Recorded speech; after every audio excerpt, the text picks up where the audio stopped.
If you are entering your work into the website category, please do send the URL. That would be very helpful. That's a good tip.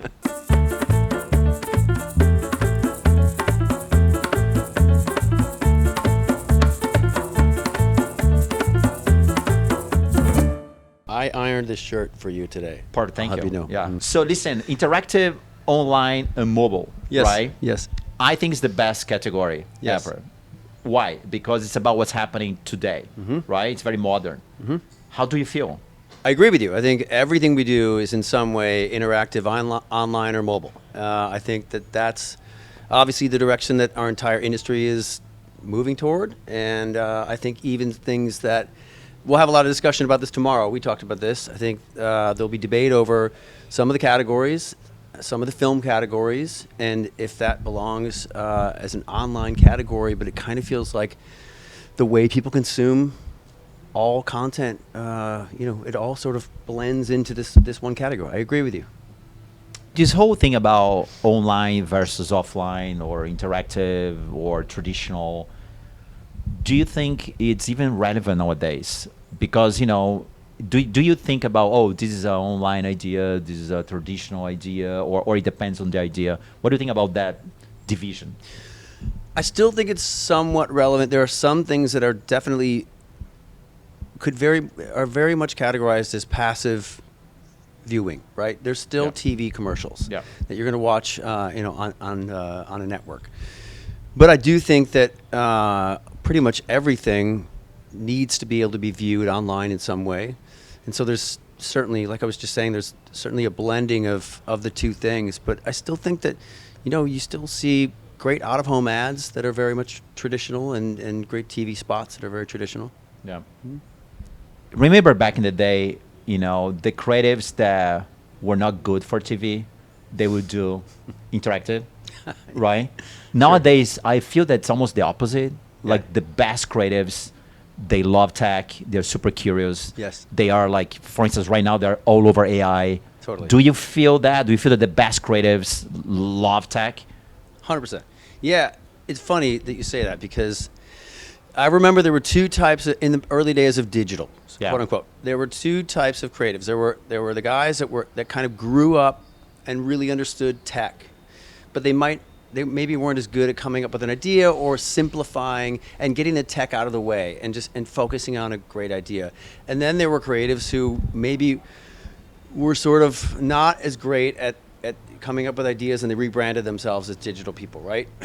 But I think in certainly the last decade plus, there's been a merging of those two types of creatives. So you've got people that, most of the people that are kids that are coming up or younger creatives that are coming up were raised on all these platforms, and they've never known anything other than having this. So they're being sort of weaned on this, and then on top of that, learning how to come up with a great idea and keep it simple and focused and clean and execute that idea. So the convergence of those two things is, like you said, those are the best creatives who can take those two disciplines and combine them and do them really well. Yeah. It's hard to find. Very hard to find. Yeah. Yes. I know. It's a good segue to talk about craft, right? Yeah. When we think about craft and this category, interactive, online, and mobile, what's your take on craft? It's another sticky one. We had a lot of conversations about this in the room today. It depends on the subcategory, how you determine what makes great craft. Certainly there are things that are, it's easier to judge craft for design. It's a little bit easier to judge craft for UX or UI. The thing either works or it doesn't work, right? It can be a little tougher to determine what's great use of data for craft. There's some of these things that are a little tougher to figure out. That's what's going to make tomorrow so fun, is having the debate. There are a lot of smart people who really know what they're talking about in the room, in our jury, and we'll have some spirited conversations about that, I'm sure. Do you like everyone in the jury, or there's someone that we're not sure about? Huge assholes, most of them, I think, but some are pretty cool. Everyone's very, very cool. It's amazing to see in this category how a lot of things we're seeing didn't even exist 5 years ago. Yeah. Right? Yeah. For instance, for the first time, I think, there is a AI category. Yep. And there was 6 entries. I counted. Yeah. So do you think that next year there will be like 1,000 entries?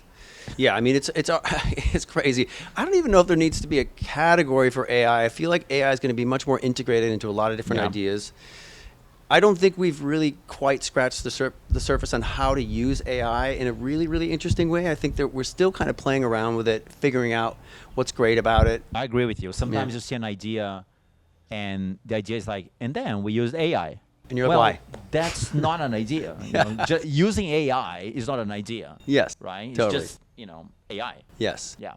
It still feels. I mean, that makes sense. It's an emerging technology. We're still a little bit clumsy with it, and just sort of figuring out the edges and how and the best way to integrate it. I think we're still learning. Yeah, for sure. Yeah. I wrote down, a bunch of things that different ideas used, at the core of the idea. I'm gonna read a list for you. Okay. And then I want your opinion about it. So, in the last 2 days, we saw ideas based on AI, AR, apps, avatars, banners, barcodes, cookies, coding, dark mode, data, deepfake, e-commerce, gaming, NFT, NFC, plugins, pre-rolls, push notifications, geofencing, QR codes, screen grabs, skip buttons, scrolling, street view, typefaces, UX, UI, voice assistants, VR, websites, and so on. Mm-hmm. What do you think about that? I'm very excited that I know what all those mean. That helps a lot. That's a good start. Well, I think but it's also true. I think they're so commonplace now that it's not a surprise to see any of those ideas in any of those technologies baked into the ideas. And I think we've become very accustomed to seeing that and understanding how it works, why it's there, and how to judge it. So I think that's really important. And some of those, more than others, we're getting pretty good at figuring out how to use them in a really interesting and unexpected way that we haven't seen before. Yeah, I also think that it shows that anything can lead to a great idea. 100%. Anything. And it's still, to me, idea first. Yeah. There's a core thing that we're trying to convey with any of those technologies, and all of those that you just read off are tools to express that idea.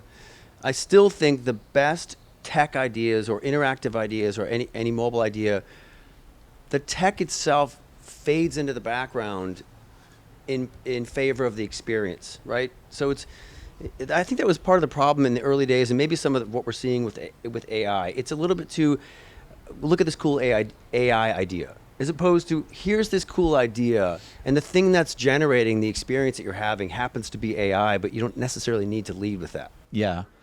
It reminded me of that thing that CPB used to say, like, in the past, like everything's media. Yeah. Like all those things could be media.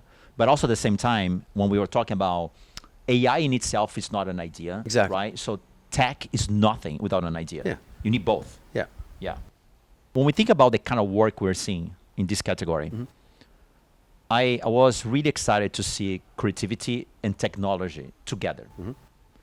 And for me, this is great because sometimes there's a narrative that says that technology is going to replace creativity. Mm. And I think technology can be an enhancer to creativity. Totally. What's your take?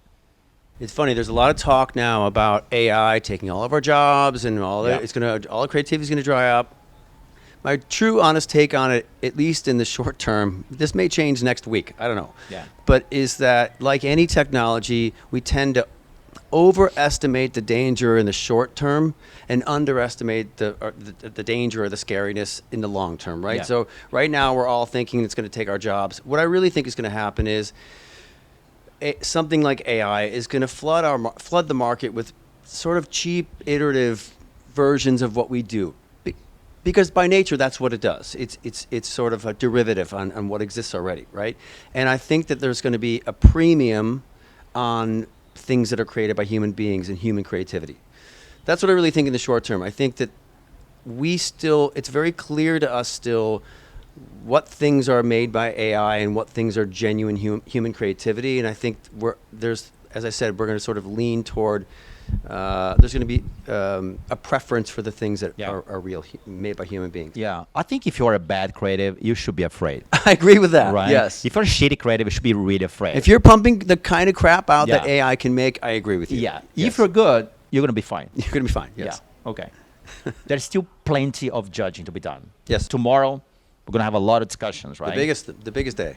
Do you think the best of discipline, do you think it's going to be an easy choice, or do you think it's going to be a passionate discussion, like a bloodbath? I don't think it should be a bloodbath, but it should be a passionate discussion. I do think it'll be that, and that's a good thing.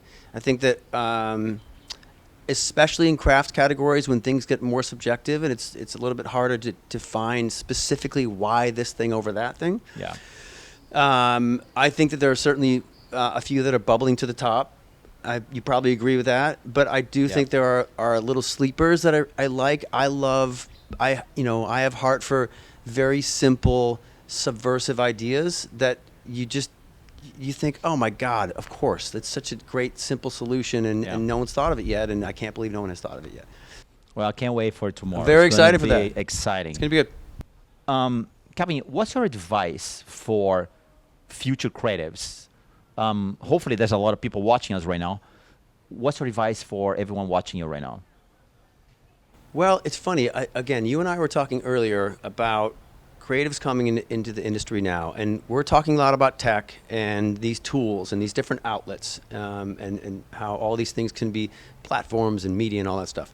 This sounds old-fashioned. I still want to see creatives focus on an idea, and we were talking about this today. I want to see creatives who will boil an idea down to a print headline to see what the core of that thing is. If it's a true thing that moves people, I still think that's what's at the heart of what we do, no matter what technology we're using or where it ends up being played or shown. Yeah, I agree. Do you use a lot your phone? Yeah, we all do, right? How many hours a day? Too many, like the rest of us. Are you addicted? I guess so. A little bit, right? Yeah, sure. Yeah. But I also we do everything on our phone now. Even when I read a book, sometimes I read a book.